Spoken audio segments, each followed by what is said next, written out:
So if you haven't had an opportunity to meet me yet, my name is Debbie. So it's very nice to meet all of you. And I'm really appreciative for the experience because for me it matters a lot. We talk a lot about academics. I'm going to switch it up a little bit. And I'm going to talk to you about me as a student, as a child, as a woman, as a Hispanic woman. So I had a lot of things not going for me because I realized that when science time came around, I didn't like it. I didn't like going to science.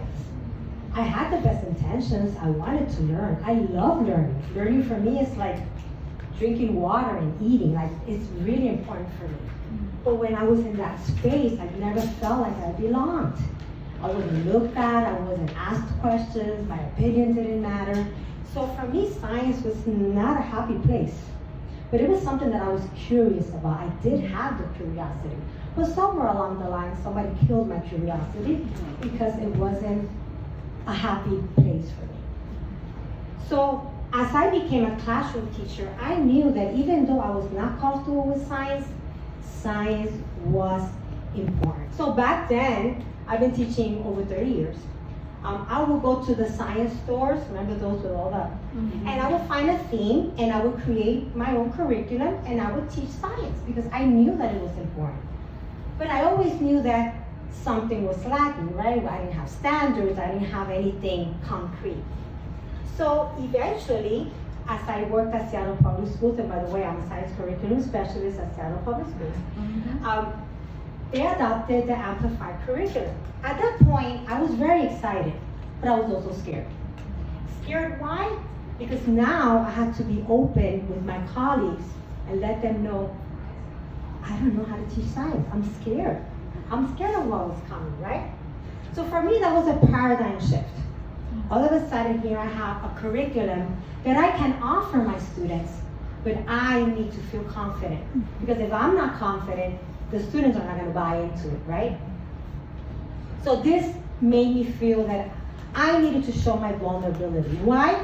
Because I owed it to my students. And I owed it to that little girl inside of me, right? I wanted to belong.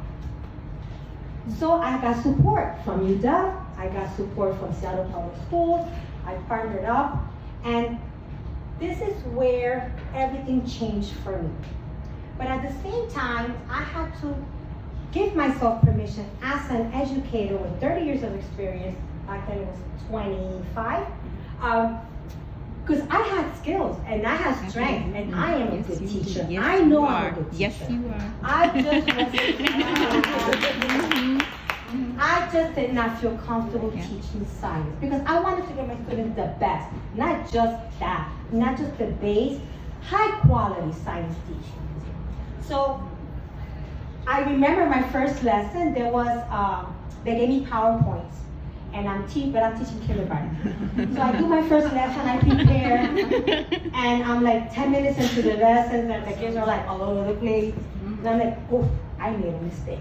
I forgot my strategies as a teacher because I was so concerned about the science.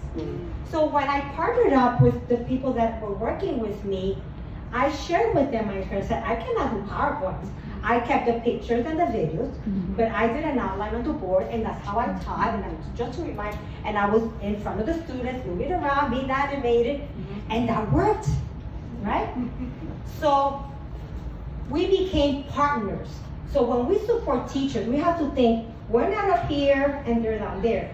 We are colleagues, because teachers already come with strengths, and we have to build on those strengths and give them the supports that we need as as we see it, right? So we need to partner with them, and that's what makes it work. But then came COVID. I did my first unit, COVID came, and I'm like, oh my God, now that I'm getting strong in teaching, COVID came. So how did I get here today? You all have a journey, right? You all got here for a reason. Either somebody believed in you, or you were interested, you felt like you belonged. I did not at that time, right? So I knew that I could not stop teaching science.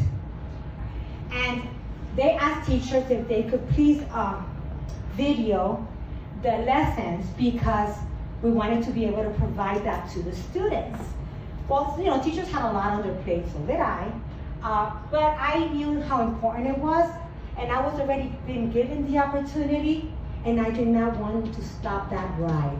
I was not ready to get off that train yet. So how did I get here today? I was afraid, but I volunteered, and Julia and I participated. We recorded the lessons. And when the position became available, it was acknowledged that I had the guts to do it, you know, even though I was scared.